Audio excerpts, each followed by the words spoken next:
தென்னாடுடைய சிவனே போற்றி, எந்நாட்டவர்க்கும் இறைவா போற்றி. வணக்கம் சிவசொந்தங்களே. நாளை கார்த்திகை மாதம் முதல் சோமவாரம். சங்காபிஷேகம் வழிபாடு. யாரெல்லாம் ஈசனை வழிபாடு செய்யணும் தெரியுமா? நாளை கார்த்திகை மாதம் முதல் சோமவாரம் என்பது நாம் அனைவரும் தெரிந்திருக்கும். அனைவரும் எம்பெருமானை மனதார நினைத்து ஓம் நமச்சிவாயா என்று சொல்லுங்கள். நாளை அனைவரும் ஈசனை வழிபாடு செய்ய வேண்டும். இது தவிர ஒரு சிலருக்கு நாளைய தினம் ஈசன் வழிபாடு ஒரு வரப்பிரசாதம். தீர்க்க முடியாத குழப்பத்தில் இருப்பவர்கள் நாளைய தினம் ஈசனை வழிபாடு செய்தால் மனக்குழப்பம் நீங்கும். காரணம் என்ன தெரியுமா? சோமவாரம். சோமன் என்றால் சந்திரனை குறிக்கிறது. சந்திரனை சிவபெருமான் தன் தலையில் சூடிக்கொண்டிருக்கின்றார். சந்திரன் என்பவன் மனோகாரகன். ஒருவர் ஜாதக கட்டத்தில் சந்திரன் சரியில்லை என்றால் அவன் வாழ்க்கையில் மனக்குழப்பம் அதிகமாக இருக்கும். சிந்தனை நிலையாக இருக்காது. ஒருவனுடைய வாழ்க்கையில் வரும் நல்லது கெட்டதை நிர்ணயிப்பது ஜாதக கட்டத்தில் இருக்கும் சந்திரனை வைத்துத்தான். எம்பெருமானோ அந்த சந்திரனை தலையில் சூடி வைத்துள்ளான்.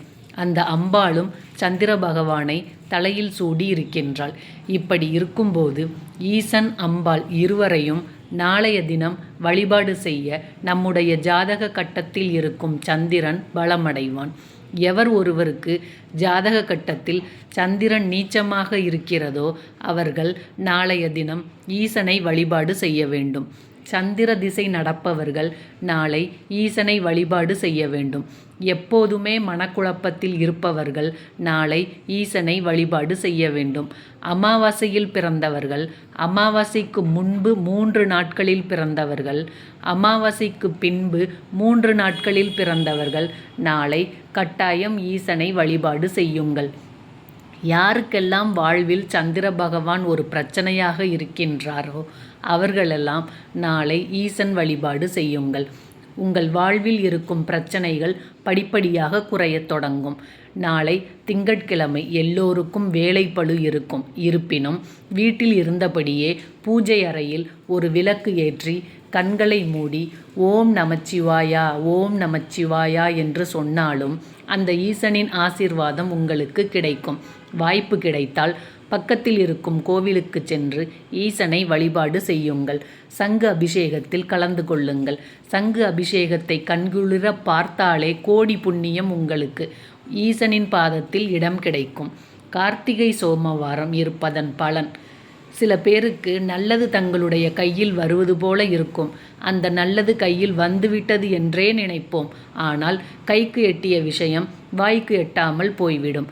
கடைசி நிமிடத்தில் நமக்கு வரும் முன்னேற்றத்தை காலமும் நேரமும் தடை செய்துவிடும். நல்ல வேலை கிடைக்காமல் சில பேர் கஷ்டப்படுவார்கள். நல்ல மன வாழ்க்கை அமையாமல் சில பேர் கஷ்டப்படுவார்கள். சில பேருக்கு திருமணமே நடந்திருக்காது.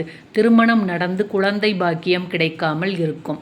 இதுபோல வாழ்க்கையில் ஒரு நல்லதை கூட நான் பார்த்ததே இல்லை, என் வாழ்க்கையில் நல்லதற்கு இடமே இல்லை என்று சொல்பவர்கள் எல்லாம் நாளைய தினம் ஈசன் பாதத்தை இறுக பற்றி கொண்டால் உங்களுக்கு தேவையானது நிச்சயம் கிடைக்கும். அதில் எந்த சந்தேகமும் கிடையாது. நம்பிக்கை ஒன்றை மட்டுமே மூலதனமாக வைத்து நாளை ஈசன் வழிபாட்டை செய்யுங்கள். எவர் ஒருவர் நம்பி இந்த வழிபாட்டை மேற்கொள்கிறீர்களோ அவர்களுக்கு ஏமாற்றம் நிச்சயம் கிடைக்காது. இது நாள் வரை வாழ்க்கையில் இருந்த ஏமாற்றத்திலிருந்து வெளிவந்து சந்தோஷமான வாழ்க்கையை பெற இந்த நாள் ஒரு வரப்பிரசாதம். தவறவிடாதீர்கள். எம்பெருமான் யாரையும் கைவிட மாட்டார். இன்பமே சூழ்க, எல்லோரும் வாழ்க. இது போன்ற ஆன்மீக தகவல்களுக்கு நமது ரேவதி ராஜ் சேனலை சப்ஸ்கிரைப் செய்யுங்கள். இந்த தகவல் உங்களுக்கு பிடித்திருந்தால் உங்கள் நண்பர்கள் உறவினர்களுக்கும் ஷேர் செய்யுங்கள். திருச்சிற்றம்பலம்.